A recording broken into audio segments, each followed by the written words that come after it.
Sir Pawan గారు, ఇప్పుడు ఈ వైఎస్ఆర్ గవర్నమెంట్ 5 ఏళ్ల పాలనలో ద్వారంపూడి చంద్రశేఖర్ రెడ్డి గారి కుటుంబం ఆయన ఆధ్వర్యంలో మొత్తం కాకినాడ పోర్టు నుంచి రేషన్ బియ్యం ఎక్స్పోర్ట్ అయిందని అన్ని పార్టీలు కూడా నిరంతరం ఆరోపణలు ఇచ్చినాయి. ఇప్పుడు ఎవరు మీరు కూటమి ప్రభుత్వం వచ్చిన 6 నెలల తర్వాత ఇక్కడ నుంచి ఎక్స్పోర్ట్ చేస్తుంది ఎవరు రేషన్ బియ్యం? కీలక సూత్రధారులు ఎవరు, పాత్రధారులు ఎవరు? ఎప్పుడు కనుక్కుంటారు? అట్లా మనోహర్ గారు ఇక్కడ పర్యటనకు వచ్చినప్పుడు సిఐడి ఎంక్వైరీ వేస్తాం, ఇక్కడ నుంచి ఎవరు చేస్తారు, ఎప్పుడు వేస్తారు? ఇది ఇప్పుడు మేము పట్టుకుంది ఏంటంటే, ఇది ఎలా ఉన్నాయంటే డైరెక్ట్ కింగ్ పిన్స్ ఎలా ఉన్నారంటే వాళ్ళ కంపెనీస్ ఉన్నాయి. వీళ్ళు ఎలా అంటే ఇది ఒక కార్టెల్. ఇది ఇట్స్ నాట్ ఒక సింగిల్గా మెయింటైన్ చేస్తున్నారేమో కానీ ఇట్స్ అ కార్టెల్. దాదాపు మేము చూస్తుంటేనే 16 దాకా ఉన్నాయి, 16 కంపెనీస్. దాంట్లో మీరు చెప్పిన వ్యక్తి కంపెనీ కూడా ఉందని చెప్తా ఉన్నారు. నాకు యాజ్ అంటూ నాకు కూర్చోబెట్టేది మానస ట్రేడింగ్ కంపెనీ, అది వాళ్ళ బ్రదర్ది అని చెప్తానో నాకు తెలియదు. ఇది నా ఉద్దేశం ఏంటంటే ఇది ఒక వ్యక్తికి సంబంధించింది కాదు, ఒక వ్యక్తిని టార్గెట్ చేస్తుంది కాదు. ఇది ఎంటైర్ ఈ నెట్వర్కింగ్ని బ్రేక్ డౌన్ చేయాలి దీన్ని. అలాగే మేము ఇప్పుడు ఇది మీకు ఎందుకు ఉందంటే ఏదైనా ముందుకు వెళ్ళనివ్వట్ల. ఇక్కడ ఉన్న అధికార యంత్రాంగంలో కూడా కొంత ప్రక్షాళన జరగాలి. చాలా బలంగా గార్డు చేస్తాను, ఎవరో తెలియట్లేదు కానీ ఇంకా నేను ఇప్పుడు దాకా దీని మీద దృష్టి సారించాల. నా చేతిలో లేదు, మనోహర్ గారి చేతిలో.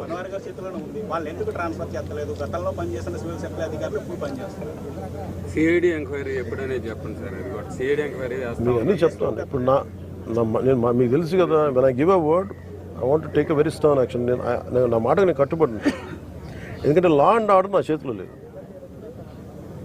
లా అండ్ ఆర్డర్ ఎందుకు మీకు ఎగ్జాక్ట్ ఈ టైం లైన్లో నేను ఇస్తాను అని చెప్పే నా దగ్గర ఆ అధికారం నా దగ్గర లేదు.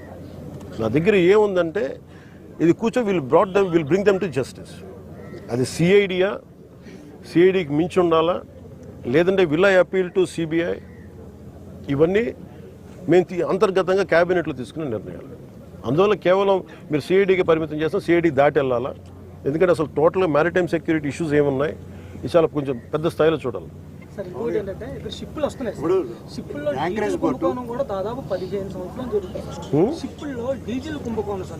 డీజిల్ అదే చెప్తున్నాను, అది మీకు ఫ్రీ ఫర్ ఆల్ అయిపోయింది చెప్తాను కదా. డీజిల్ కుంభకోణాలు జరుగుతూ ఉన్నాయి. ఇది అన్ని రకాలుగా దీన్ని ఒకసారి చాలా సునిశ్చితమైన పరిశోధన జరగాలి దీని మీద. దాంట్లో ఉన్నాను. యాంకరేజ్ పోర్టు స్టేట్ గవర్నమెంట్ కూడా బాధ్యత ఉంది. స్టేట్ గవర్నమెంట్ కూడా దాని రెజ్యుమేషన్ ఉంది, డైరెక్టర్ కూడా కేవలం సెంట్రల్ గవర్నమెంట్ సంబంధం లేదు. ఇది ప్యూర్లీ స్టేట్ కంట్రోల్లో ఉంది. స్టేట్ కంట్రోల్ పోర్టు, స్టేట్ సంబంధించిన పోర్టు అధికారులు ఒకరు ఉన్నారు.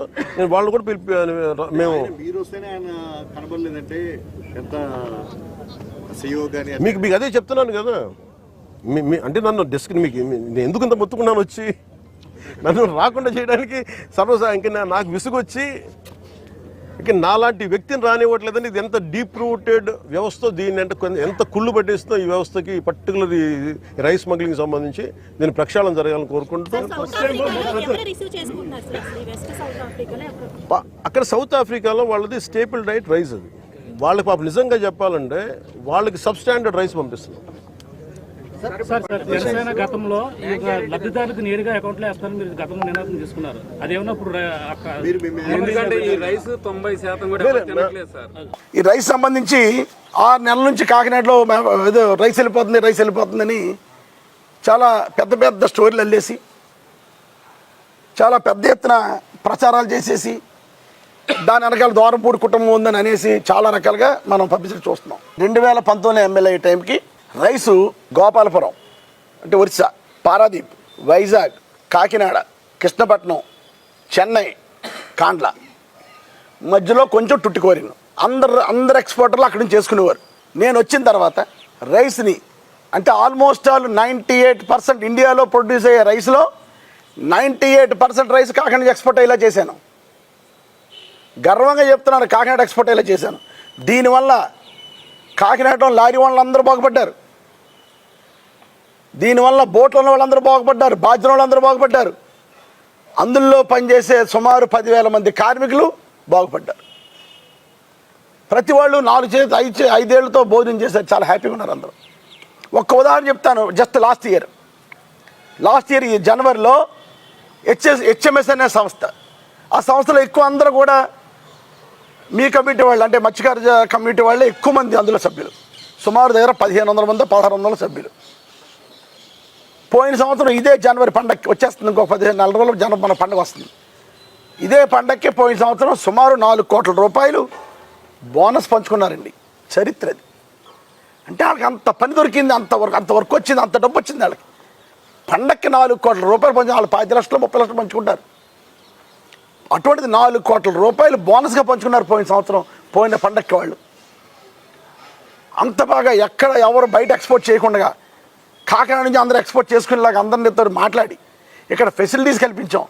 అంతకుముందు నైట్ లోడింగ్ ఉండేది కాదు కాకినాడలో, నైట్ లోడింగ్ కూడా ప్రొవైడ్ చేసి పోర్ట్ ఆఫీస్తో మాట్లాడి లైట్లు వేయించి మన కాకినాడ ఉండే లేబర్ మేము నైట్ అయితే పని చేయమంటే యూనియన్ సభ్యులు యూనియన్ ప్రెసిడెంట్ సెక్రటరీతో మాట్లాడి బీహార్ నుంచి వర్కర్లు తెప్పించి పగలు మన కాకినాడ వర్కర్లు చేసుకుంటారు, నైట్ బీహార్ వర్కర్లు చేస్తారని చెప్పి పోర్టుని అంత బాగా అభివృద్ధి చేసి 98% ఇండియాలో ప్రొడ్యూస్ అయ్యే రైస్లో 98% కాకినాడ ఎక్స్పోర్ట్ చేసేలా చేసాం.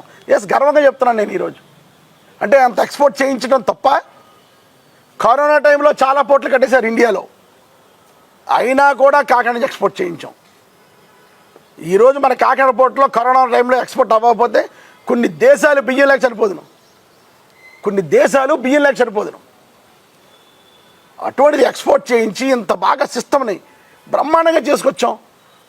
ఢిల్లీ, సింగపూర్, బీహార్ ఇటువంటి పెద్ద పెద్ద కంపెనీలు కాకినాడ వచ్చి బ్రహ్మాండంగా వ్యాపారం వాళ్ళందరూ కాండాలు చేసుకునేవారు, లేదా గోపాల్పూర్లో చేసుకునేవారు.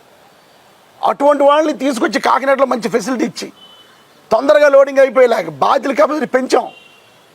బాధ్యులు 300 నుంచి 350 టన్ను ఉంటే ఈరోజు 800 నుంచి 1000 టన్ను చేసాం. బాధ్యుల కెపాసిటీలు పెంచి 11 షిప్పుల తర్వాత ఎక్కువ షిప్పులు డీపాటర్ పోర్ట్ రావాలని పెట్టి ఏదో రకంగా కాకినాడ షిప్ వస్తుందంటే వెళ్ళిపోవాలి, కాకినాడలో ఎక్కువ లోడ్ ఉంటుందని వైజాగ్ వెళ్ళిపోయావు చాలామంది. అక్కడ వెళ్ళకుండా కార్మికులు ఒప్పించి డీపాటర్ పోర్ట్ తెప్పించాను. ఇన్ని రకాలుగా ప్రయత్నం చేసి ఎక్స్పోర్ట్ చేస్తే ఎక్స్పోర్ట్కి ఇంత బాగా తీసుకొస్తే ఈరోజు రేషన్ మాఫియా చేసేసాడు ద్వారంపూడి. రేషన్ మొత్తం గింగులు అని చెప్పేసి ఏదో వాగుతున్నారు.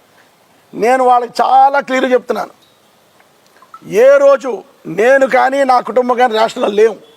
నేను కొండబాబు వీడియో చూపించి ఎస్ మేము రారేసులోనే ఉన్నాం, ఎస్ మేము రారేసులో నుంచి పైకి వచ్చాం. ఈరోజు ద్వారంపూడి ఫ్యామిలీ అంటేనే రైస్ మిల్లు అన్నీ తిప్పుకుని పైకి వచ్చాం. మా నాన్నగారు 34 సంవత్సరాలు జిల్లా రైస్ మిల్ అసోసియేషన్ ప్రెసిడెంట్, 14 సంవత్సరాలు state rice mill association president.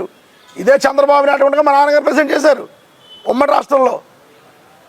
ఇదే చంద్రబాబు నాయుడు ముఖ్యమంత్రిగా ఉండగా ఏ రోజు మచ్చలేదు మా మీద.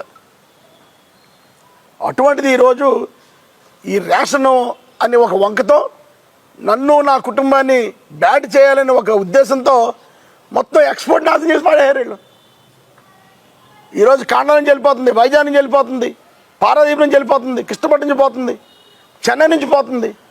6 నెలలు అయింది కదా, ఎక్కడ కంట్రోల్ చేశారు రేషన్ మీరు ఎక్కడ కంట్రోల్ చేశారు? ఈరోజు ఛాలెంజ్ చెప్తున్నారు, గుంటూరు నుంచి ప్రతి రేషన్ బియ్యం కూడా చెన్నై వెళ్ళిపోతుంది. కనుక రేషన్ బియ్యం ఎక్స్పోర్టర్లు చేయరు, మహానుభావులు చెప్పేది ఇదే. ఎక్స్పోర్టర్లు రేషన్ బియ్యంతో సంబంధాలు ఉండవు. అలాగని రేషన్ బియ్యం వెళ్దని నేను చెప్పను.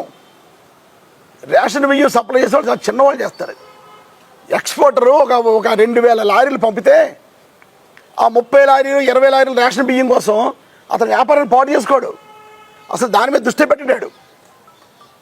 ఫస్ట్ అది తెలుసుకోండి. Psychology first, human psychology, business man psychology ఏంటంటే వాడు 2000 లారీలు పంపితే వచ్చే ముష్టి 20 లారీల కోసం 5 లారీల కోసం రేషన్ బియ్యం చోటుకి వెళ్ళరాళ్ళు. అది చేసే సెక్షన్ వేరేగా ఉంటుంది, అది ఛేదించండి మీరు.